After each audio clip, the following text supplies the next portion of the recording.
Today I'm going to be reading Chapter 4 of The Night at Dawn by Mary Pope Osborne. This chapter is called Into the Castle. I'm going to kill her, muttered Jack. He threw his stuff into his pack and moved toward the drawbridge. He hoped no one would see him. It was getting darker. It must be night. When he got to the drawbridge, he started across. The wooden planks creaked under his feet.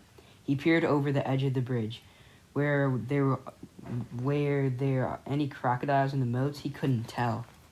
"Halt!" someone shouted. A guard at the top of the castle wall was looking down. Jack dashed across the bridge. He ran through the castle gate and into the courtyard. From inside the castle came sounds of music, shouting, and laughter. Jack hurried to a dark corner and crouched down. He shivered as he looked around for Annie. Torches lit the high wall around the courtyard. The courtyard was nearly empty. Two boys led horses that clopped over the gray cobblestones. "Neeha!" Jack turned. It was a nice black horse. Psst!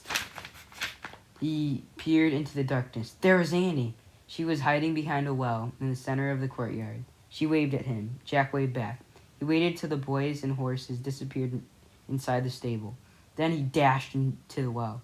"I'm going to find the music," whispered Annie. "Are you coming?" "Okay," Jack said with a sigh. They tiptoed together across the cobblestones. Then they slipped into the entrance of the castle. Noise and music came from a bright room in front of them. They stood on one side of the doorway and peeked in. The feast in the great hall," whispered Jack.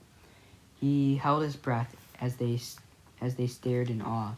A giant fireplace blazed at one end of the noisy room. Antlers and rugs hung on the stone walls. Flowers covered the floor. Boys in short dresses carried huge trays of food. Dogs were fighting over bones under the tables. People in bright clothes and funny hats strolled among the crowd. Some played funny-shaped guitars. Some tossed balls in the air. Some balanced swords on their hands. Men and women dressed in capes and furs sat along crowded wooden tables. "I wonder which one is the knight," said Jack. "I don't know," whispered Annie, "but they're eating with their fingers." Suddenly someone shouted behind them. Jack whirled around. A man carrying a tray of pies was standing a few feet away. "Who art thou?"